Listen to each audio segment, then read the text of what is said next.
बातमी विदर्भामधून विदर्भामध्ये पाऊस 8 ते 10 जूनपर्यंत सक्रिय होण्याचा अंदाज हवामान विभागानं वर्तवलेला आहे। 8 ते 10 जूनपर्यंत आणि येत्या 9 ते 10 दिवसामध्ये मान्सून सक्रिय होईल। विदर्भामध्ये 13 ते 14 जूनपर्यंत मान्सून सक्रिय होण्याचा अंदाज वर्तवला जातोय।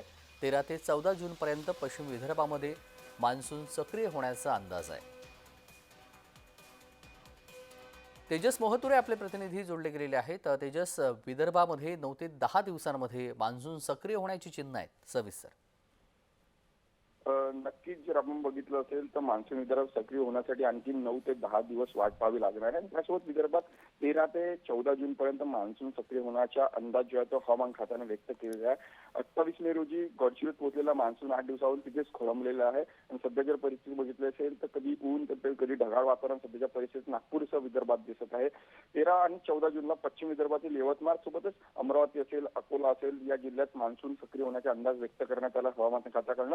त्यासोबत 17 ते 20 जून पर्यंत मान्सून पूर्व विदर्भात येणार आहे। त्यासोबत गडचिरोली असेल, भंडारा असेल, गोंदिया असेल, चंद्रपूर असेल या जिल्ह्यात सक्रिय होण्याचा अंदाज सुद्धा हवामान खात्याने व्यक्त केलेला आहे। तेजस, अगदी तेजस, या सगळ्या अनुषंगानं पावसाला 9 ते 10 दिवसांमध्ये सक्रिय आहेत, म्हणजे शेतकऱ्यांना हवामान विभागानं काय आवाहन केलंय?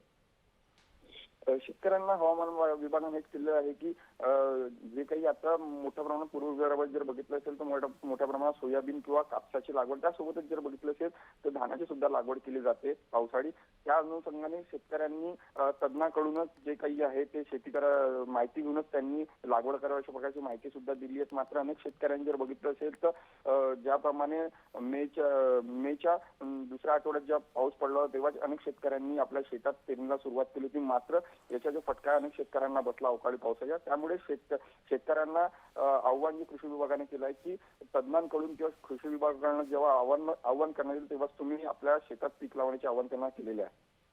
अगदी धन्यवाद तेजस, आपण दिलेल्या सविस्तर माहितीसाठी। बातमी संदर्भातले अपडेट जाणून घेऊ।